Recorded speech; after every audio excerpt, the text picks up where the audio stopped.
Today is February 11th, 2014. My name is Dr. Alan Peterson, representing the Edward Hand Medical Heritage Foundation, Vaccine Farms Incorporated, as well as the Journal of Lancaster General Health. With us today are Dr. Lawrence Bonchek, editor of the Journal of Lancaster General Health, and Mrs. Ulrika Goldstein, managing editor of the journal. Today we have the true honor and privilege of talking with Dr. Alan Bernstein, who received a Ph.D. in medical microbiology from the University of Pennsylvania. He is retired from Wyeth in 1987, and he now resides in retirement with his wife in Willow Street. Welcome, Dr. Bernstein. Thank you. Can you briefly describe your childhood and early life, as well as influences that steered you toward a life in biomedical research? My first interest in microbiology or bacteriology was in 1933. I was about 7 years of age, and I had just seen the movie Louis Pasteur that was played by Paul Mooney, a renowned actor at the time. And the story sort of attracted me, and for some reason I always, when an adult would ask me what I want to be, I would always say a bacteriologist. There was no other reason other than the movie.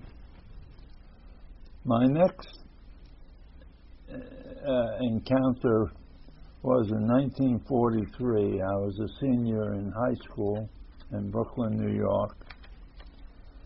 And the World War II was in progress, and the New York City schools were offering defense courses for their seniors. And these were a variety of courses, and the students selected the course they wanted to pursue. I pursued a laboratory course which reviewed or went through all the basic procedures and terminology of as I remember, a clinical laboratory. When it came to bacteria, we had an exercise of growing bacteria on agar plates. The school provided the agar plates. This is the surface in which you grow bacteria, or are able to grow bacteria. My interest was spurred to the level that I bought some bacteriological media and made some bacteriological media in my home using potato slants. These were baking potatoes that were cut in a cylinder and then cut with a slope, so you increase the surface of growing the bacterium. I got a sample of a culture of Serratia marcescens, which is a red bacteria, from my high school instructor, and I inoculated these various media. And for a heat source, I used a heating lamp in my bedroom, and I kept on monitoring the heat with a household thermometer and watching it during the night. And I did that for about a year, and I guess I graduated high school and started my college career at Brooklyn College. Just about the time after I registered for school, I joined the Navy. I was about 17 years of age, and I wasn't called for active duty until September of 1943. I went to boot camp in Sampson, New York, and from Sampson, New York, I was transferred to the Hospital Corps of the Navy. I don't know why I was selected, whether something in my history indicated an interest in medicine or not. But I went to corps school, which is basically a nursing school, and was exposed to all the nursing techniques and philosophies. In March of 1944, I was transferred to the U.S. Navy Hospital in Philadelphia, in which I was first assigned a sick officer's quarters and did general nursing and floor swabbing. And the second duty was night duty. Night duty.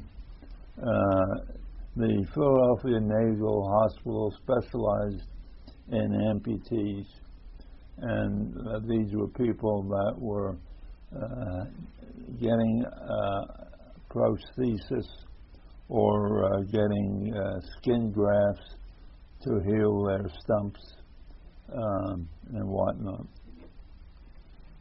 The next tour of duty at Naval Hospital was to work for a surgeon, a plastic surgeon who was preparing skin grafts, and I would change dressings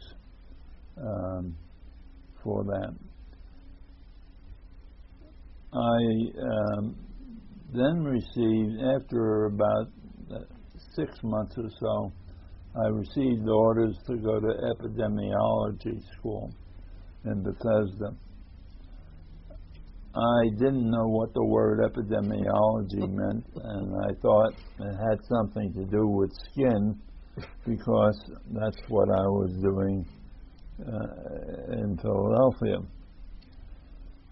When we arrived in Bethesda at the Navy Medical School, they explained to us, which also included MDs as well as corpsmen, that they oversubscribed the course, and they would give an exam to reduce the number of eligible students. I was with a buddy, and both of us decided that we wouldn't pass the course because the war was just about over, and we didn't want to have a technical rating to keep us in service. At the last minute, for some reason, I told my buddy I'm going to try and pass the exam, which I did. This was a very fortuitous decision, which I don't know why I made. And this course turned out to be the basic for my career. It included bacteriology, parasitology, entomology, epidemiological mathematics, and a couple of other courses. I enjoyed it tremendously, and I don't recall whether there was an exam or not at the end, but my orders read from there to join a research team under the Bureau of Medicine at Great Lakes Naval Training Center. And the objective of this research was the control of streptococcal infections in the barracks of the recruits by use of ultraviolet light, and that's at 2537 angstroms. and oiling of the decks. We did throat cultures and pig cultures.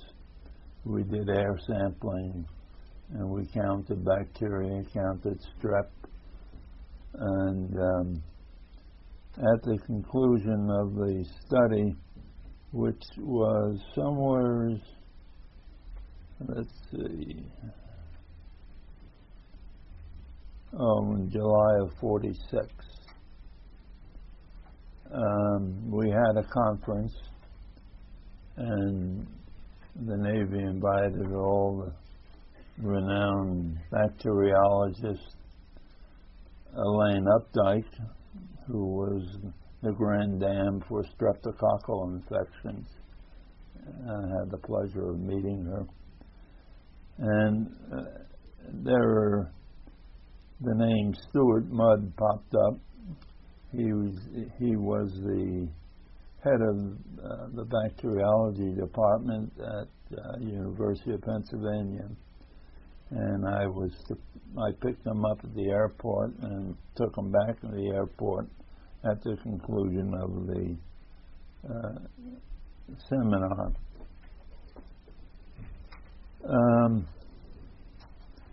I was discharged in '46, and I just had 1 year of college and tried to return to college, but all the colleges, it was difficult to get into any school. And I went, Philadelphia developed a area college for students who would go to school late in the afternoon and during the evening, and the faculty was made up of professors from all around Philadelphia. I had some of the best prestigious professors teach. I finally was able to enter the Philadelphia College of Pharmacy and Science in South Philadelphia, or King-Session Street. And they offered a course in bacteriology, and there were, I think, there were about 10 students who were in the bacteriology course, and 2 of us were bacteriologists in the service. I took a part-time job in Children's Hospital. I volunteered to work in the laboratory gratis, and in short order they found money to pay me. I worked weekends, and eventually I worked during the summer.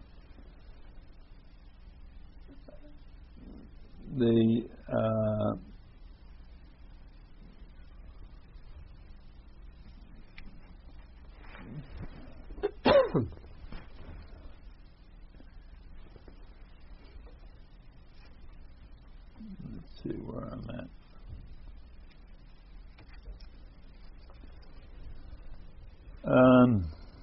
The pathologist in charge of the laboratory at Children's Hospital was Dr. Irving Woolman, and my duties, after they had confidence in me that I can make methylene blue stain in a 5-gallon jug.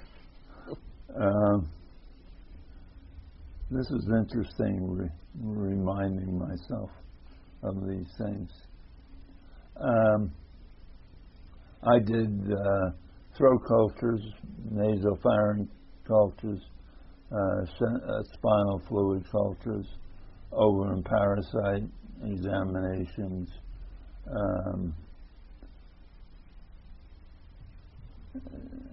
did some milk bacteriology for Dr. Woolman,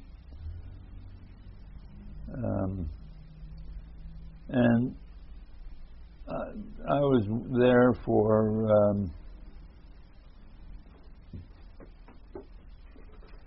till 1951,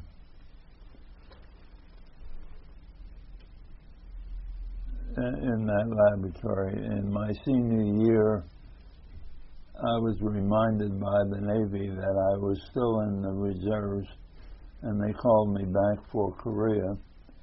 When I asked for an extension to graduate college, they granted me an extension, and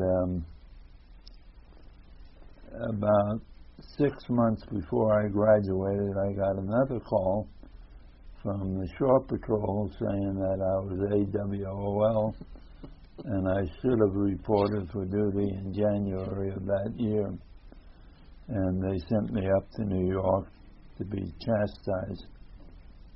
And I was admonished to go to the Navy office and apply for a commission, which I never did. They discharged me because they ran out of time to call me back to Korea. In the meantime, Dr. Woolman tried to get me into medical school, and the class was full, and I couldn't get in that year. There was a Dr. M.M. Siegel in the research department at Children's Hospital. He was a virologist, and I told him my plight, and then he said, no problem. He has a Navy contract for research, and he'd be glad to take me on as a research student, which he did. And my career started at that point as a virologist. The work I was involved in was the investigation of the interaction of a virus called meningopneumonitis virus, which is part of a psittacosis lymphogranuloma group of viruses, and Krebs2 carcinoma, which is a mouse ascites tumor. And after a couple of, a year or so, Dr. Siegel decided to was offered a job at the Communicable Disease Center in Montgomery, Alabama, and he had a commitment to give me a job if I wanted to go with him. I had an option. The research department at Children's Hospital included Dr. Henley's, Gertrude and Verna, and Dr. Henley and his wife was involved in influenza research. And he said, if I went with him, I would have to start my research program all over again with influenza. And I was married, and we had a child on the way. So we decided to go to Montgomery, Alabama.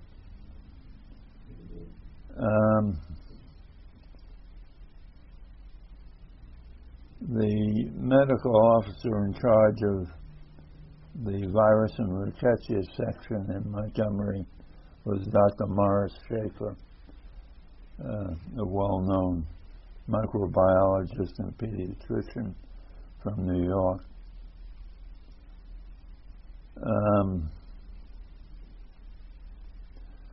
My first set of duties was the preparation and maintenance of tissue cell cultures, which was a brand new discipline. Although the history of tissue cultures go back to 1920 with Alexis Carrel and, surprisingly, Charles Lindbergh.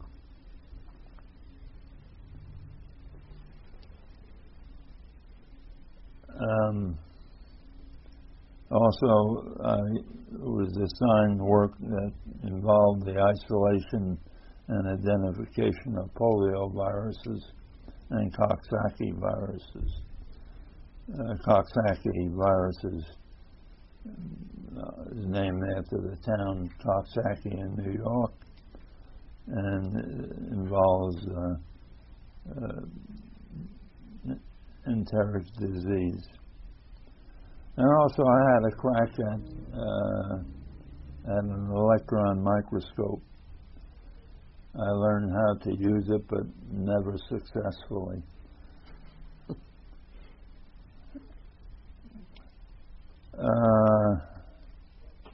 I became in charge of the laboratory for the 1954 evaluation of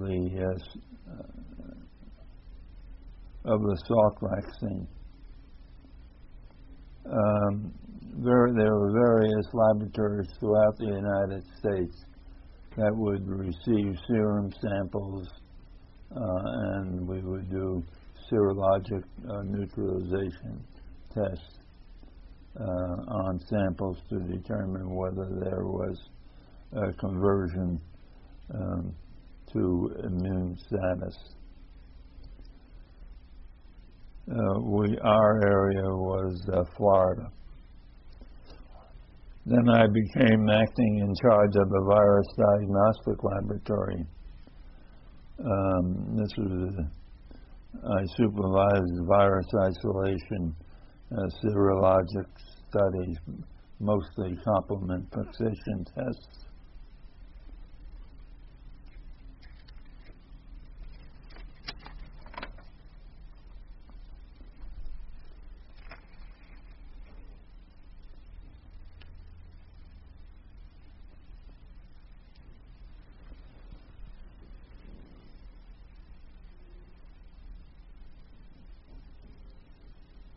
I became assistant in charge of the virus diagnostic laboratory in May of 1956. Morris Schaefer brought in an established virologist by the name of Cy Coulter, whose fame originally was cat scratch fever. You remember that? Mm-hmm. He was a great proponent that it was a virus.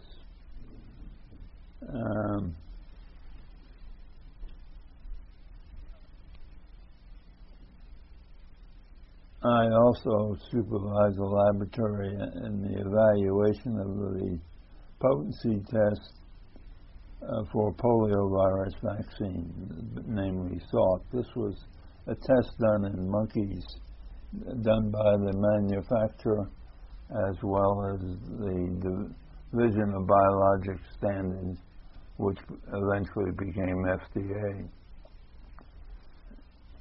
And so it was a joint study with FDA and the Communicable Disease Center.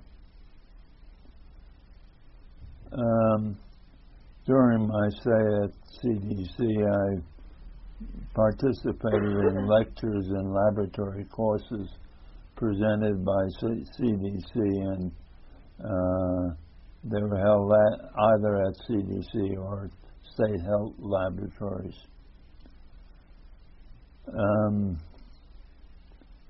Then in July 1957, I was transferred to Chamblee, Georgia, which is just outside of Atlanta, to head up a new unit, diagnostic reagent section. One of the problems that we faced in public health work is that the state laboratories weren't geared up and didn't know enough about virus diagnostic work, and didn't have the tools, that is, the reagents, that were standardized and were reliable.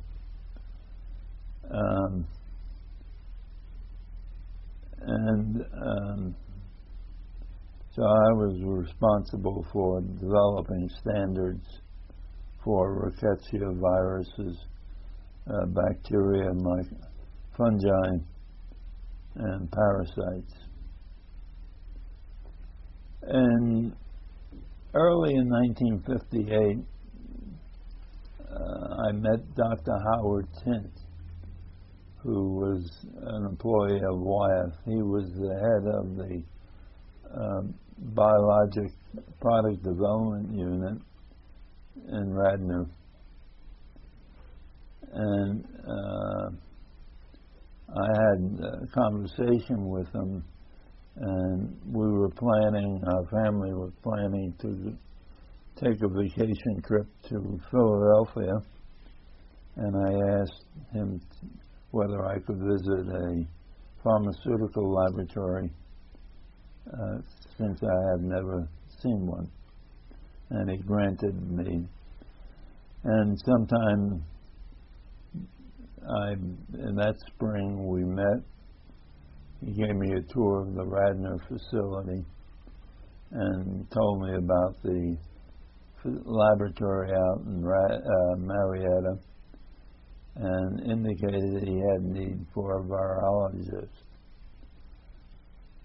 During that period of time, the civil rights movement was just about beginning in the South, and there was a lot of serious talk about discontinuing the public school system and going to a private school system, and our children were just approaching school age.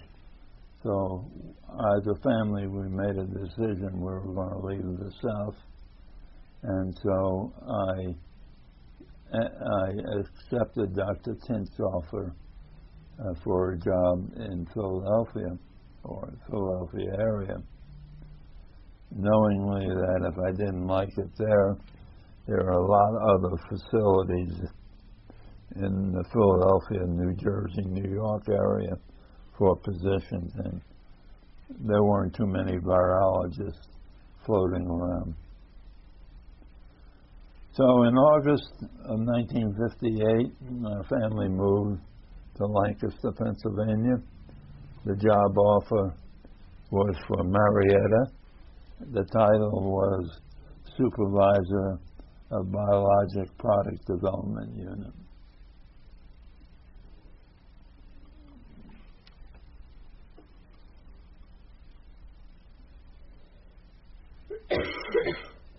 You want to give me a minute rest? There seems to have been a tradition of hiring University of Pennsylvania veterinarians at the Marietta site. Would you say this perception was accurate for an extensive period at You want to go back? Area? You want to go back 2 questions? I thought you had given us. No, okay. I just got there. All right. How would you describe your path to Wyeth Pharmaceuticals and the Marietta site in Lancaster County? Okay. Well, my first day was memorable. We had gotten an apartment in Lancaster, and my first impression was this beautiful old farm building, frame building, 2-story, with all the paraphernalia around, just beautiful. And there was a little alcove to the left in which there was a telephone operator who was handicapped and was in a wheelchair, and she had a old-fashioned switchboard with all these wires going things, and that just impressed me.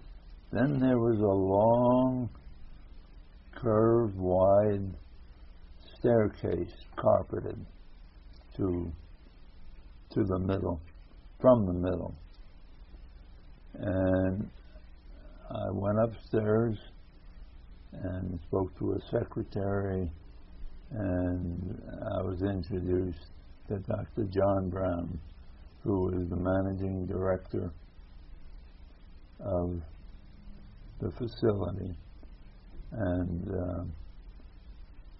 Dr. Howard Tint was with him. Of course, Dr. Howard Tint introduced me. And we had a brief talk about the trip and whatnot. And then I went over to the facility. There were some new brick buildings, rather big, and there were some white stucco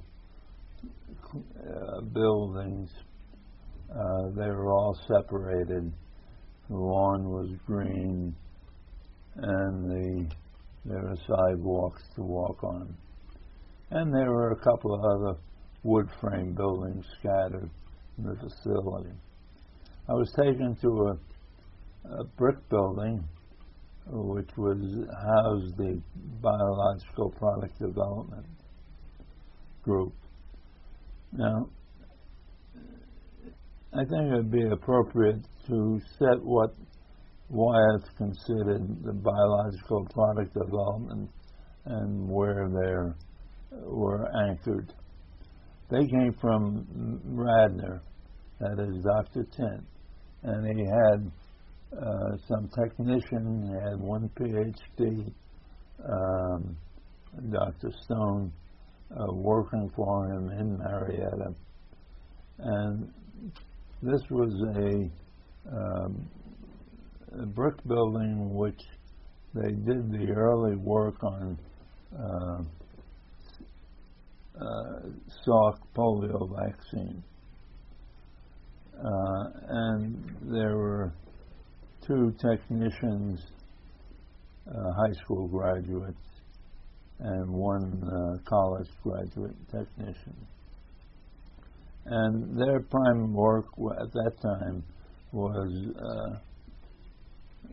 developing adenovirus vaccine.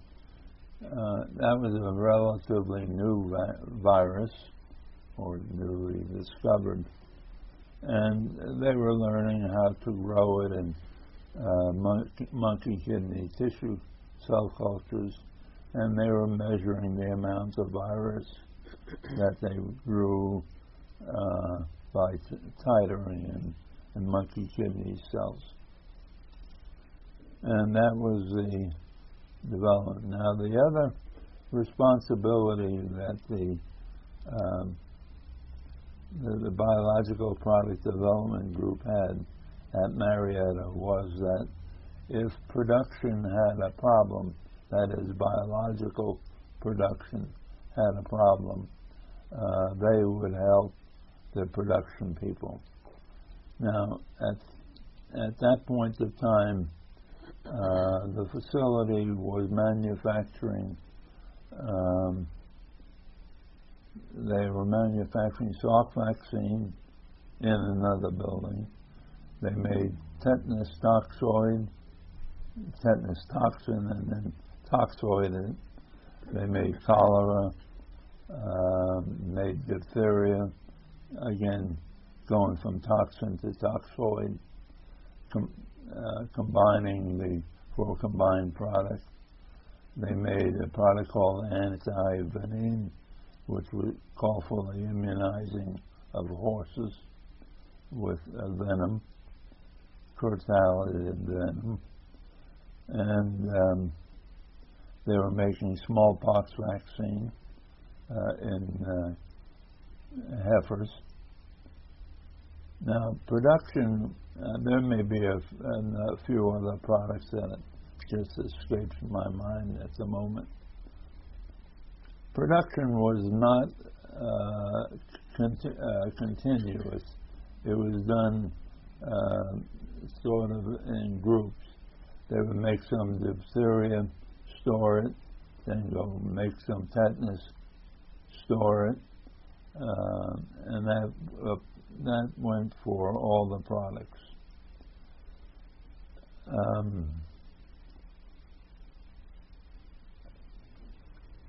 Howard Tint, when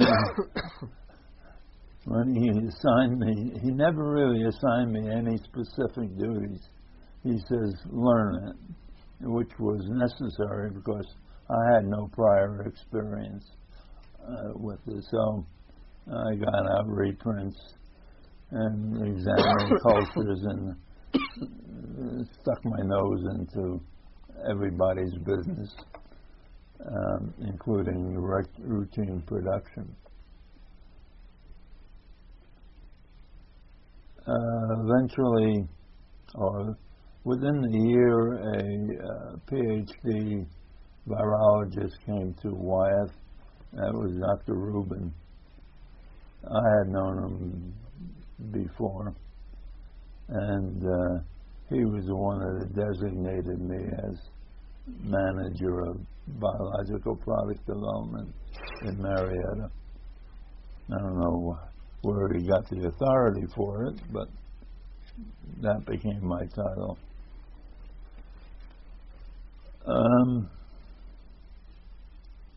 And for the better part of 5 years, I was going and doing a lot of various things and helping people, learning. There was no really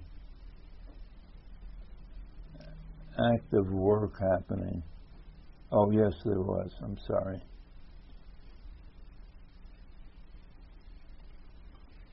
Right.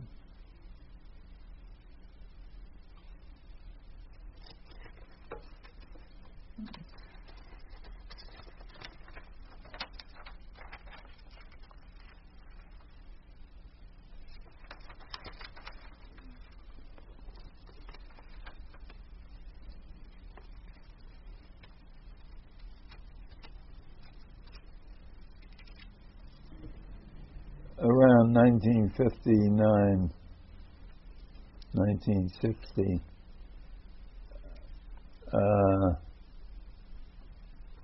Sabin had gotten approval of his strains for use for polio immunization. Now, granting Sabin approval to use the strains had no bearing on the manufacturer. Each manufacturer had to qualify his own production by making 5 successive lots of his strains, the 3 strains. And so we started in qualifying the vaccine, and we were using cynomolgus monkeys instead of rhesus monkeys because of simian virus problems. In addition to qualifying 5 lots, the 5 lots had to be clinically tested, that is, administered, and the people monitored for indication of adverse effects and also the conversion of their immune status. That took several years to accomplish, and then eventually Sabin vaccine, we qualified for a license, and we started manufacturing a Sabin vaccine. Now,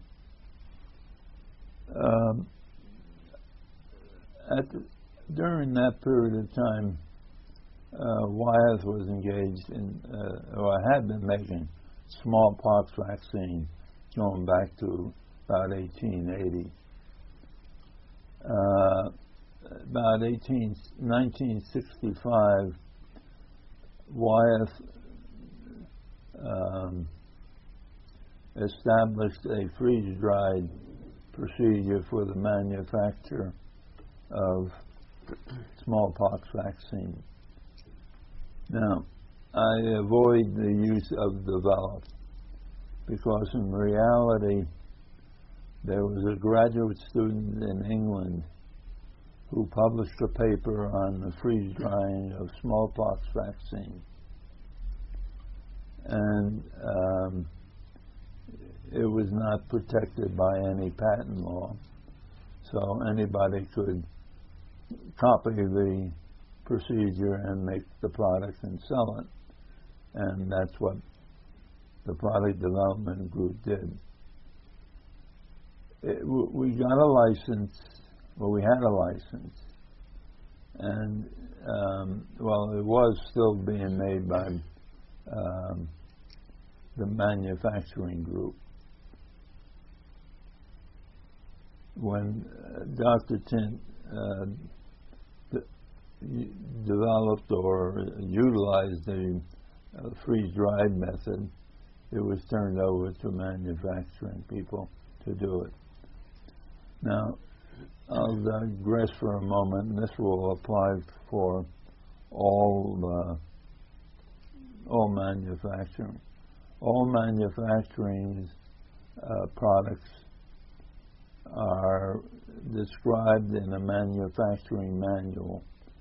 It includes all the specifications for the ingredients, treatment of ingredients, characterization of the ingredients. If there are any in-process testing to be done, that is identified. The final product is tested and qualified. The filled product is tested and qualified, and the packaged product is tested and qualified. This applies to all the products made at Marietta.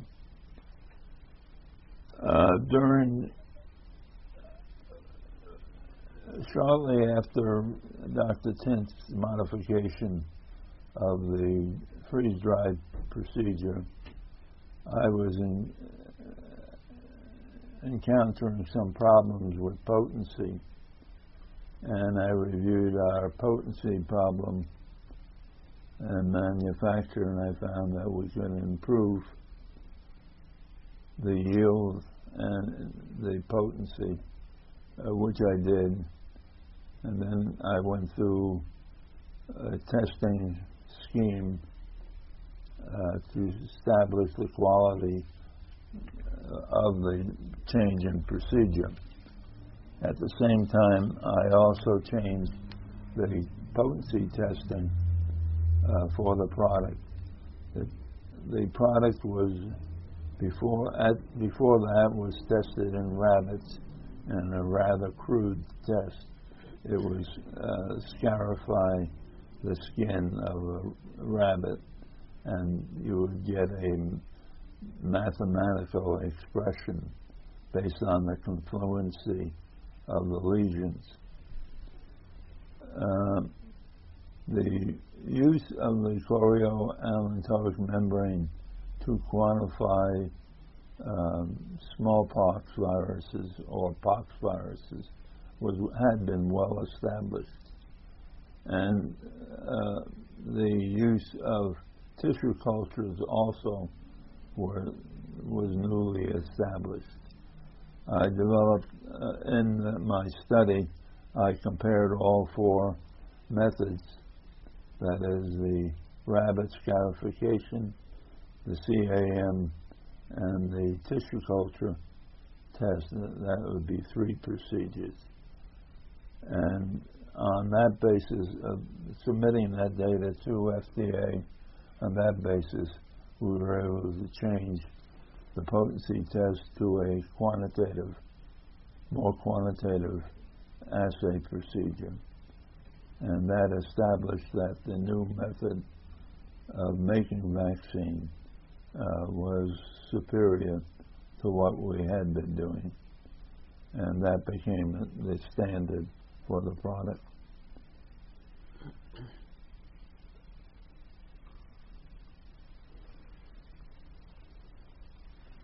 The product had a unique characterization.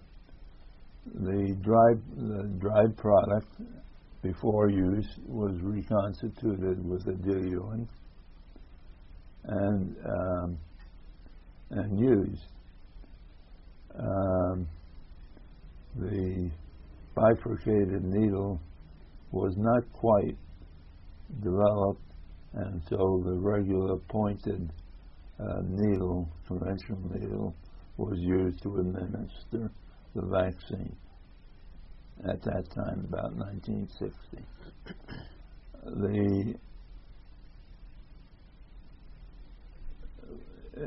Our study indicated that the reconstituted vaccine, that is with the diluent, if kept in the refrigerator at its coldest point, could maintain potency for 90 days in the refrigerator. That was a significant achievement or use for local docs who would only have maybe 2 or 3 immunizations, a smallpox immunization in a week's time. And the smallest dose that was available was a 10-dose container. So instead of throwing the stuff away, the doc all had to put it into a freezer, into a refrigerator, and use it for up to 90 days.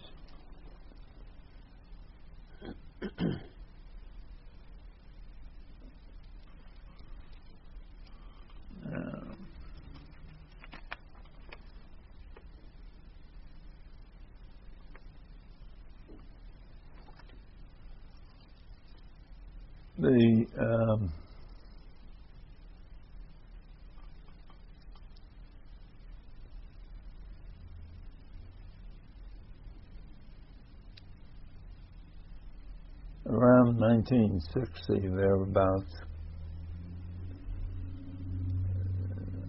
Dr. Schaefer, who had now become director of laboratories in New York City, informed us or inquired of Wyeth whether they could supply a stockpile of smallpox vaccine for New York City's use.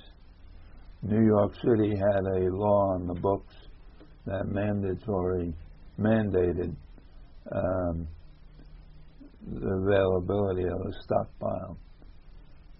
This was done, and then we would rotate the stockpile with fresh production material, so it would never go out of date, and testing was done at the appropriate time. After about 5 or 6 years of this, Dr.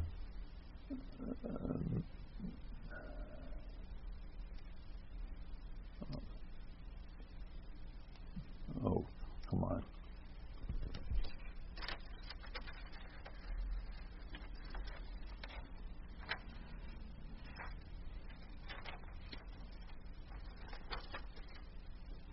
Dr. Schaefer told us that we can discontinue the stockpile. He had the law change, and we could keep the stockpile. Dr. Brown had the thought that wouldn't this be nice to continue as a national stockpile? And he went down to CDC and he had difficulty trying to convince them that this was the best thing to do. They finally did, and Wyeth continued the stockpile. And this was the stockpile that was the backup for 9/11 crisis.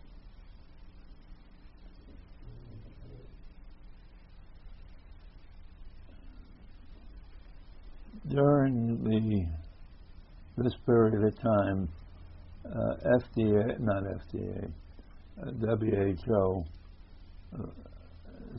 had been thinking about a worldwide eradication program for smallpox, and they enticed or got CDC to undertake a study in Western Africa and West Central Africa using Wyeth's vaccine and a measles vaccine, and which was very successful in terms of eradication. So that was the beginning of the eradication program.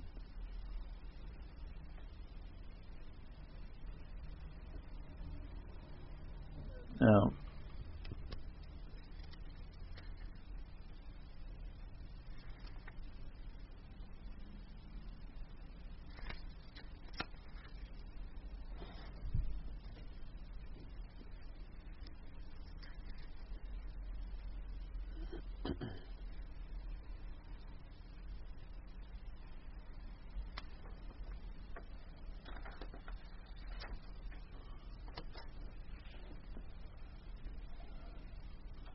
there were,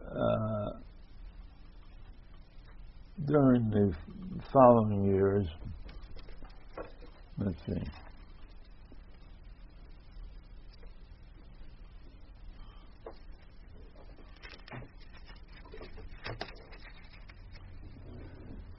there were other products being developed, and they were usually under the guide of biological product development.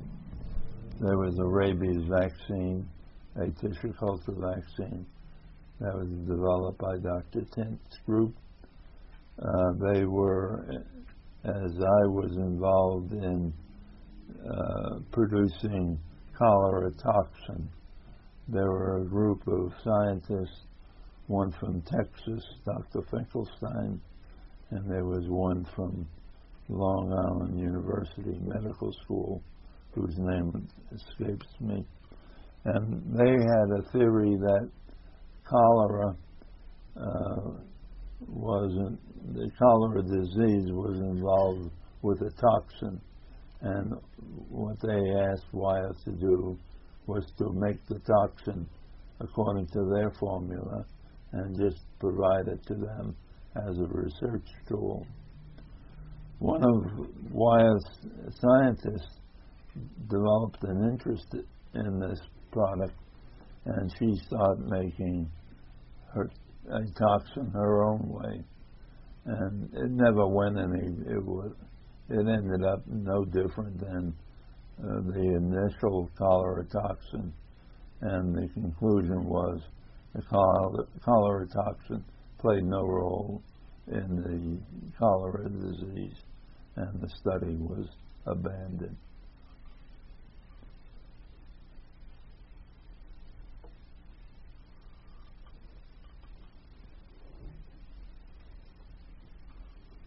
There was an interest in rotavirus. A license was obtained, and then shortly after it was licensed, there was some clinical problems with the vaccine, and Wyeth withdrew the product.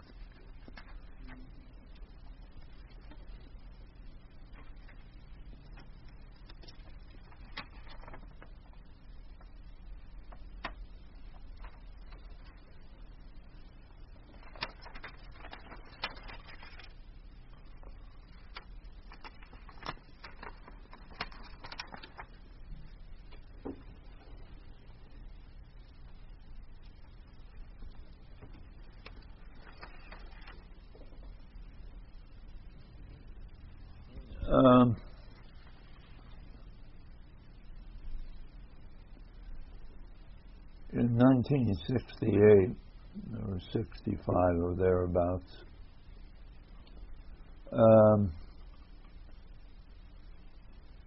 Wyeth allowed me to participate in the World Health Organization program, a smallpox eradication program.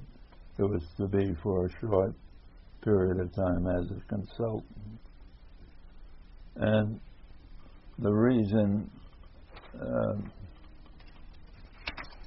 that there was a problem, or a serious problem, was that most of the vaccine that was being used in the world was produced by Russia. Wyeth's vaccine was only used in West Central Africa. Other countries made small amounts of vaccine and used it for their eradication program. The committee that was formed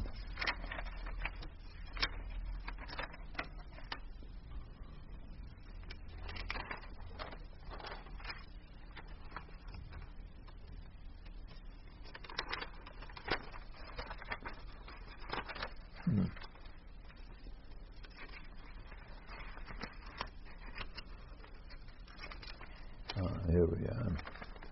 The head of the committee was Dr. D.A. Anderson. I mean, this is the eradication group. He was a former CDC epidemiologist. I remember when he first came to become an epidemiology officer, he was in a class I was teaching. His assistant was Isaiah Arita, and the other members of the committee were C. Kaplan, V. Milyushin, a Russian. Kaplan was an Englishman. Hecker, Anton Hecker, was from Holland. Marenikova, S. Marenikova, was Russian. Bob Wilson is Canadian. Paul Fenje, F-E-N-J-E, was Canadian. And myself were the members of the committee. We reviewed all our manufacturing procedures, discussed them. At the conclusion of the meeting in Geneva, Henderson gave me the job of writing the manual, the first draft. I think I got it because I was the youngest. And which I prepared, and we distributed, and we settled on a methodology. Then our conference went to Moscow to observe the Russian method. And I was rather shocked. This was after Sputnik, and we had such regard for the Russian technology. And we saw this old-fashioned lyophilization facility. It was the earliest form of lyophilization I've ever seen. You see it in textbooks and pictures.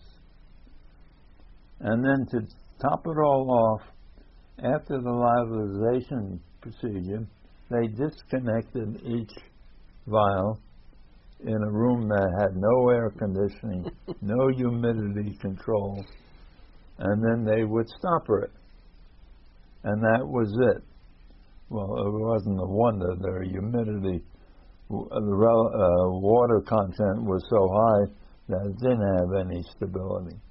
Well, then they came to Marietta, and they saw our facility, and they apparently had corrected it.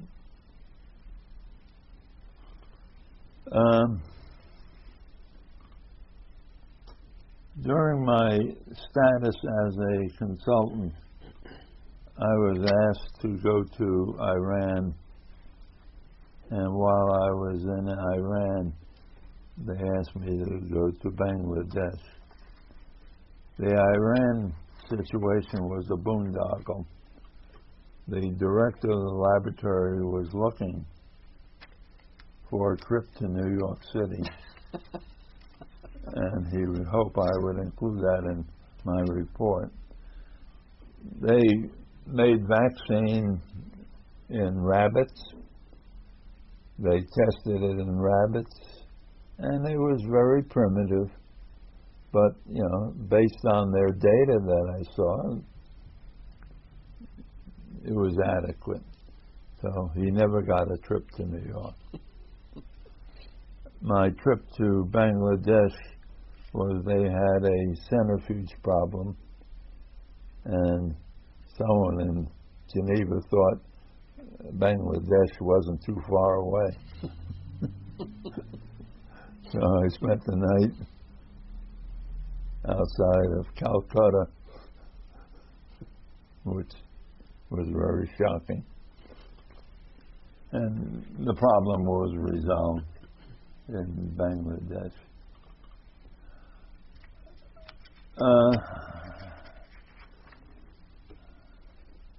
I'm coming to the end of my notes, and we can proceed to your questions, or patch up anything that I may have left out that you're interested in. Okay. There seems to have been a tradition of hiring University of Pennsylvania veterinarians at the Marietta site. Would you say this perception was accurate for an extensive period at Wyeth and Marietta? That was just an accident, because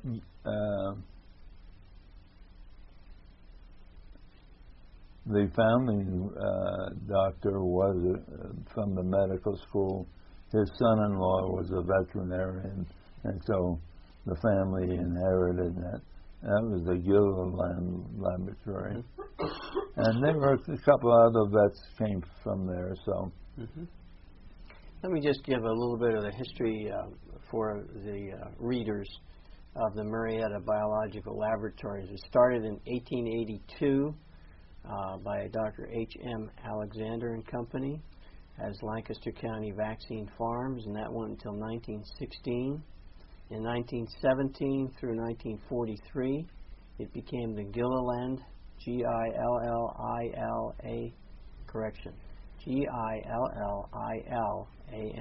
Laboratories. In 1943 to 2005, it became Wyeth Laboratories, and in 2005, GlaxoSmithKline, all one word, purchased the. Glaxo purchased the property. Right. Okay. Property. Because there was something that was incorrect in the notes about Glaxo. Okay. Later on. When you arrived at the Marietta site, how was the facility organized? Well, I never saw an organization chart, but I got to know, the basic things. There was a managing director, and there was a veterinarian who was in charge of biological production, and he was also in charge of the animals and anti-venin production. Well, would have included anti-venin production. And he had a veterinarian that went out and bought horses and took care of the small animals, and they had monkeys for Salk vaccine, and they would take care of that. There was a pharmaceutical production unit. Had a man in charge, and then there was a quality assurance group that was chemistry and biological testing. And then, after maybe 5 or 10 years, that Animal Welfare Act came about, and so there were standards for housing and the health of animals.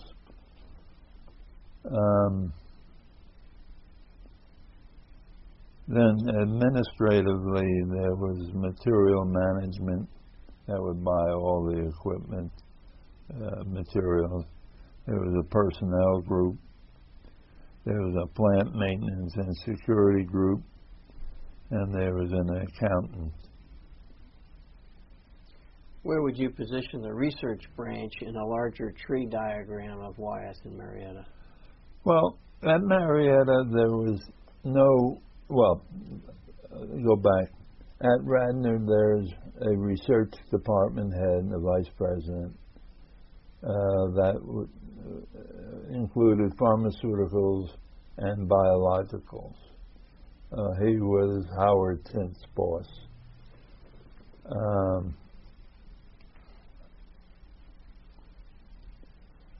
And that research group took care of long-term problems or development, or sometimes production problems. The pharmaceutical group, they would test the quality or examine the quality of stoppers, as well as the product itself. If manufacturing ran into a precipitation problem, they would send their people out to help. There was no one in Marietta that had that skill. Then the product development group, as far as I know, I guess there was a pharmaceutical product development group that was related to product. Then before that would be research that would formulate something or other and decide what they were going to make or look for.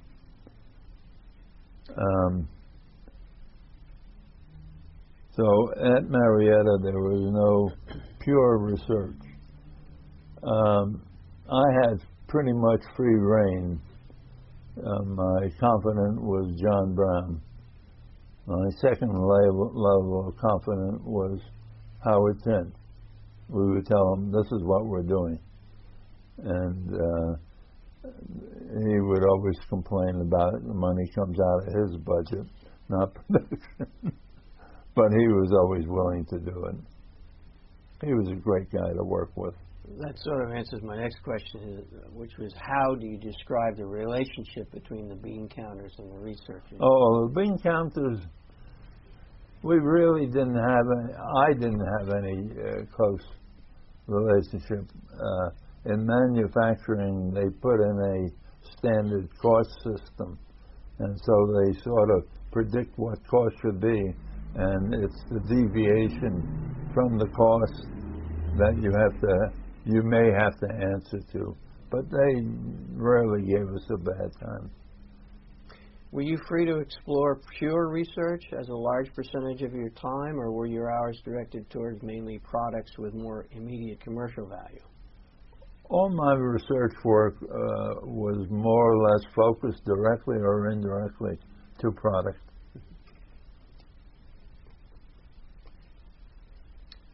Were your goals in recruiting new talent? What were your goals in recruiting new talent to Wyeth? We didn't hire too many people other than when we made influenza vaccine. Our population would go from maybe 250 to 1,000, and most of these were technicians that would handle eggs, harvest fluids from eggs. A lot of the people, when I came, were graduates from Elizabethtown College, and they were very capable people. The workforce at Marietta was ideal. There were family relationships. We hired relatives to the dislike of the personnel. They don't like to hire relatives, and especially if they work for Armstrong, a unionized plant. Wyeth Laboratories is credited with the creation of both the bifurcated needle, I guess that was in 1965, Benjamin A. Rubin, and a scarifier for the use on calf skin in Bangladesh. Can you explain the effects of these innovations on the WHO campaign? Well, the bifurcated needle, well, you have the advantage of the bifurcated needle that you use 1/40th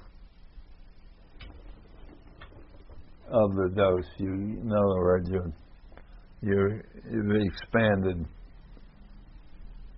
It was interesting how that came about. I wasn't present at the meeting, but John Brown told me about it. They were in the office of the vice president for manufacturing, who's a veterinarian. And they were talking about a dispensing unit.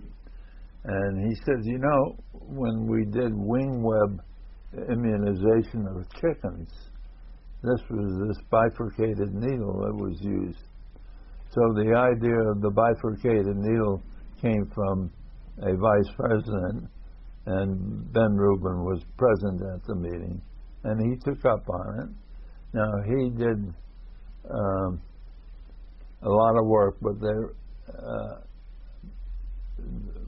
we were supplied for Tubex needles by a company in Reading who used to make just knitting needles. Yeah, familiar.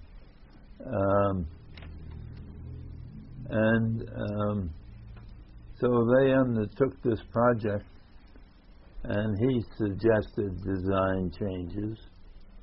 And then Dr. Mal Beerley, who's a pediatrician for Wyeth, who was involved in biologicals and did a lot of clinical testing for biologicals. I knew him from Children's Hospital.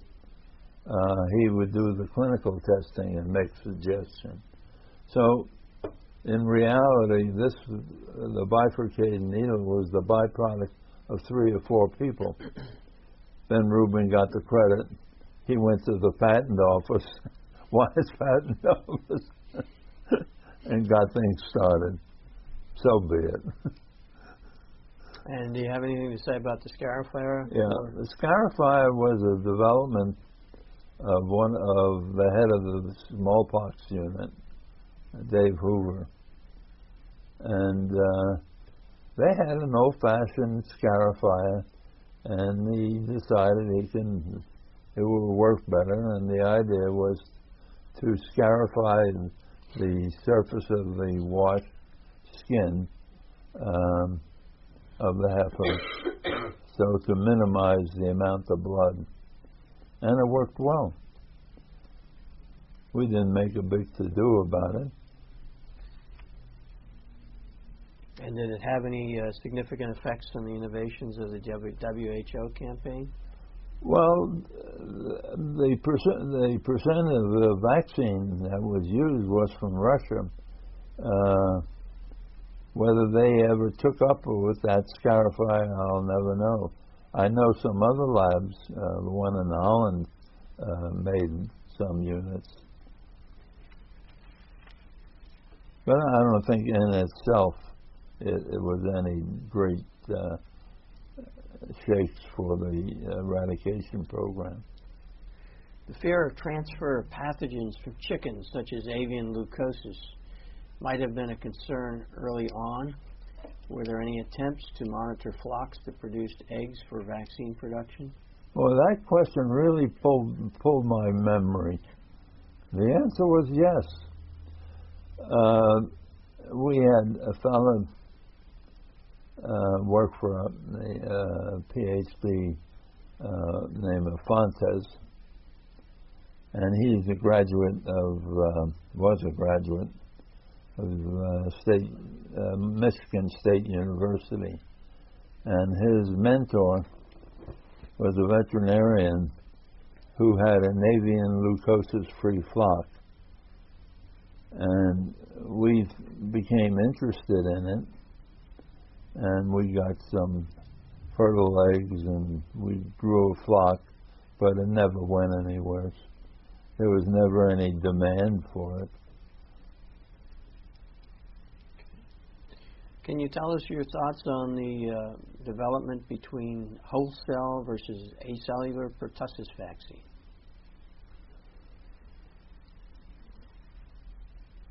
Well,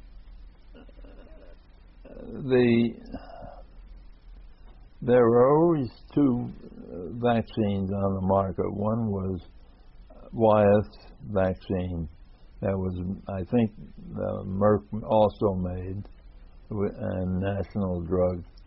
I'm not sure for sure that they did, but there was a whole cell vaccine.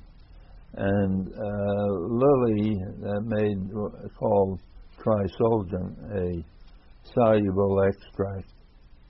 And on the market, there was always treated equally. There was no advertisement that I'm aware of that would say Trisolgen was better than Wyeth DPT.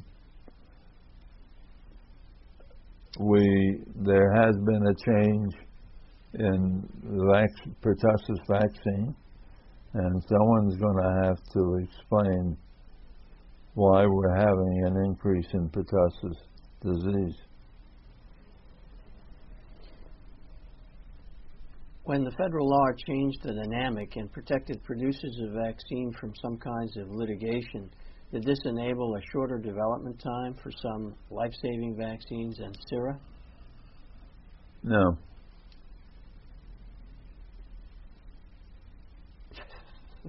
Okay. You don't have anything else to add, I guess.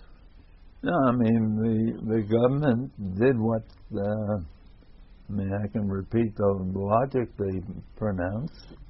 They test every product, and they set the standards, and so they took the responsibility. Now, to date, all the allegations for pertussis have not been supported by clinical data. So the fact that the government offered to pay money in lieu of lawsuit was a right step. It seems that many corporations abandon vaccine production because of attendant legal liability. How great a role did this play in the changes that you witnessed over time at Wyeth? Let me read that.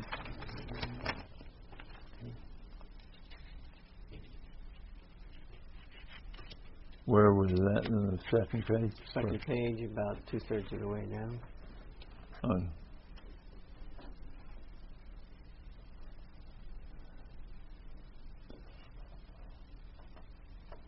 Well, there was no change in Wyeth's attitude toward manufacturing. No. My understanding is that your help was enlisted in 1969 as a participant in a workshop of the immunology of cholera. From the outside, it would seem that there was a worldwide research community sharing insights and results to speed life-saving solutions. Can you talk about the tensions between humanitarian efforts at global disease eradication and profit motives of corporations reporting to shareholders? Well, I don't know when management, that is senior management, makes a decision to investigate development of a new product, what goes into that decision.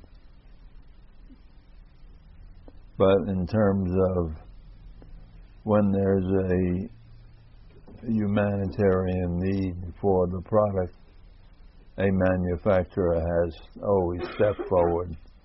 I think as an industry they were very mindful of their responsibility, and for many years the Pharmaceutical Manufacturers Association, their structure with manufacturers was that they would have committees for specific products, for biologicals, and companies would send their people to attend these meetings. And there was always a PMA member attending the meeting just to facilitate the meeting. But I was on the biological committee meeting for many, many years, and also served as chairman for 4 years.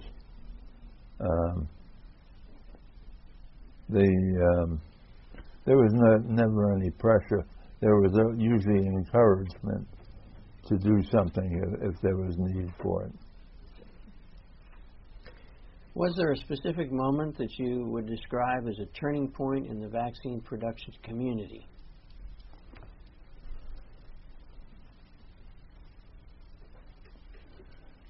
In what regard?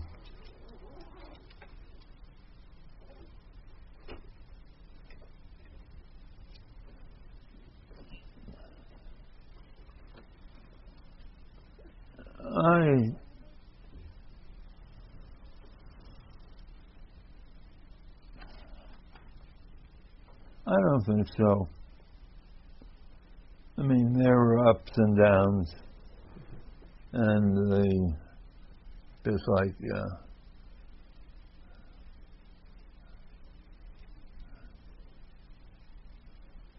the Salk vaccine after the 54 field trials, the cutter into the government and the manufacturers all got together and investigated the problem, solved the problem, and went ahead and making Salk vaccine. Does it bother you that there are so few manufacturers of vaccines in the world today? It's a shame, but if they can supply the demand, so be it. In the sale of Wyeth Marietta site to Pfizer, much was made of the value of the Prevnar vaccine, protection against childhood meningitis and related infections. Were you involved in the research that culminated in this product? And no. This thing is sort of mixed up. Okay.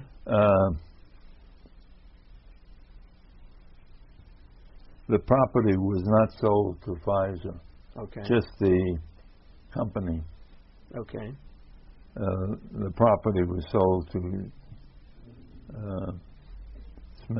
SmithKline. And Prevnar was a product of American cyanamide, laterally. And I know nothing about that. Okay.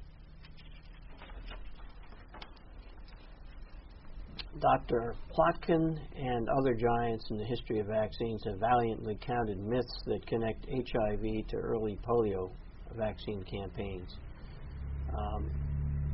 A letter on the web that I ran across from Salk describing the cell lines of a sample he forwarded to you. To me? Well, again, maybe it was the other Dr. Bernstein. But I'll show you a copy of the letter. I actually have it here.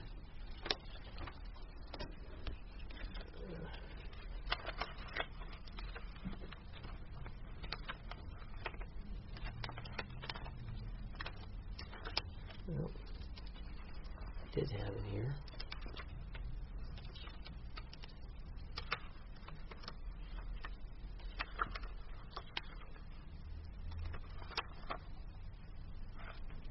Put it under here, probably.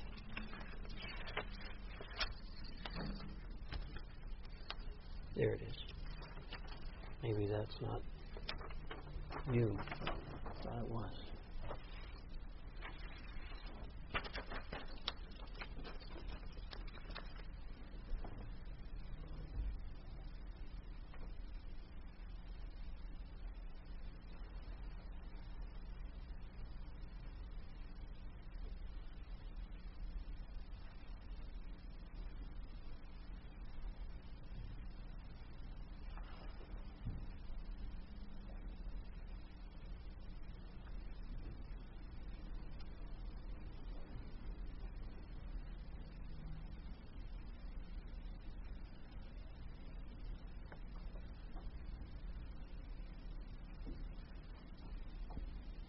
Was that you? Well, the vial of herpes virus.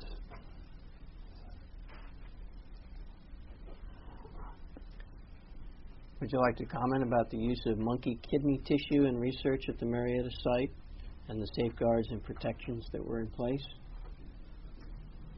Yeah, just a moment. Well, your question. He sent me herpes virus and a procedure for testing. He didn't send me any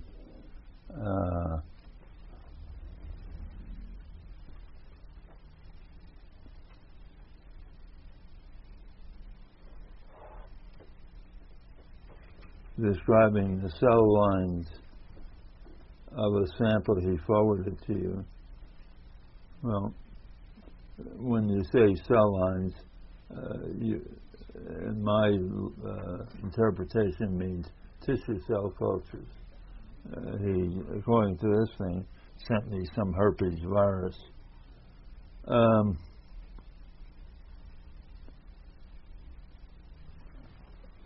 Well, all I say is it's possible that he did.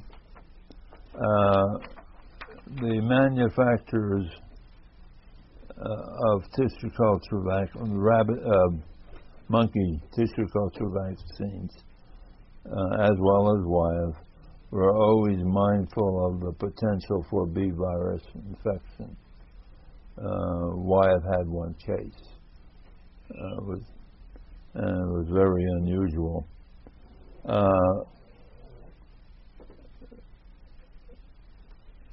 Nice meeting you. Have a good day.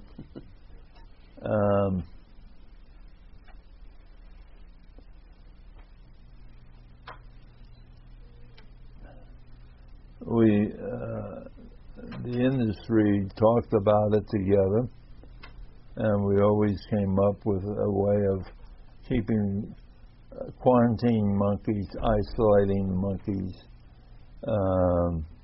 keeping people out of where monkeys are, or wearing the right garb. So we were mindful of the problem, and we took all precautions. Do you have any particular knowledge of where the monkeys were purchased from? Oh yeah, we each one who purchases, we knew the purchaser. You get a bill from the. If your question is, can I tell you what part of Africa or South America they came from? No, I can't tell you. There was the monkey of choice that initially was rhesus monkey. Then we found out about simian viruses, and we found that cynomolgus monkeys were better than rhesus. So we were very mindful of it. Many former Wyeth employees remember the family-like community they enjoyed. If there were one thing that you would like to share with us about your career in research at Wyeth, what would it be? Well, if the focus is on people, I think I would say of the two places I've worked differently, CDC and Wyeth. the folks at Wyeth, at Marietta, were the most helpful, kindest people. They're always willing to go to do anything for you. And I was always surprised about, especially at the beginning of my career, of how much they knew.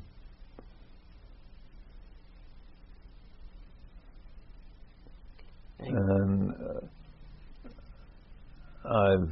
in talks, I've given credit to the Marietta people for the success I've enjoyed. And again, could you think of any one significant achievement of yours while you worked at Wyeth that stands out in your mind?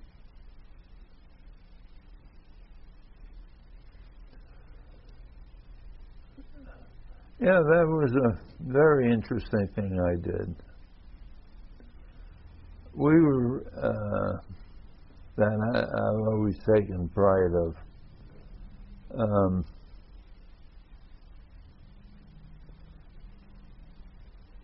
What's his name? Wistar Institute.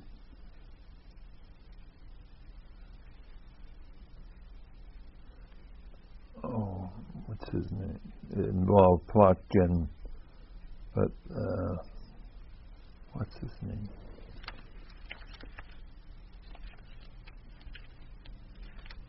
He worked for Lutterly for a while. Polish name. Kaprowski.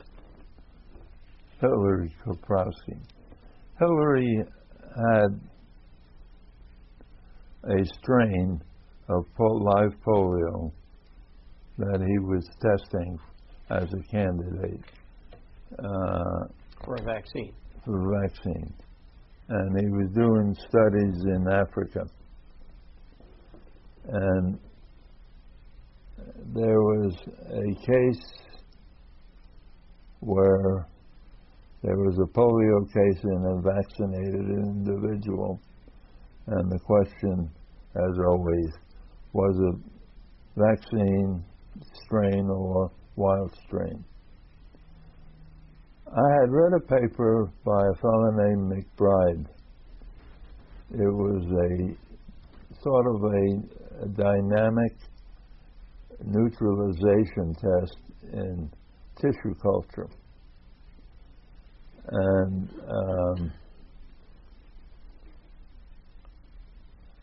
it was done on small medicine bottles, flat, in which you measured the amount of virus absorbed onto the surface of this tissue culture system. And they would represent one virus particle. And if you did it under different time schedule, that is, allow the virus absorb for so many hours or minutes, and wash it off and then incubate it, you can get a curve of virus growth. And use serum as a neutralizing agent, that is specific serum. And the serum, the homologous system, would neutralize more virus than the heterologous or different system. And so this technique, as I applied it, made me stay up and do this work all night long. And I wouldn't ask anybody else to do it. And I came to the conclusion that the virus was not vaccine related. It was a wild strain. And so I've always felt that little study, it took me weeks of no night sleeping to do the work. Very good. What have we failed to ask, and what would you like to add to the historical record?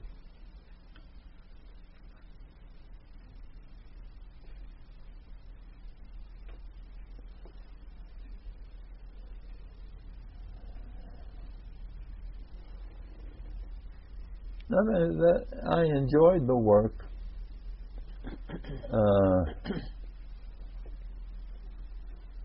Immensely. And I had a different attitude toward type of research.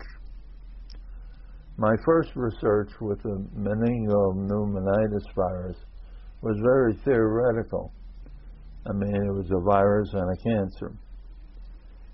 When the paper was presented in New York, I think it was one of the academy meetings, I couldn't be presented because I had a lecture to give.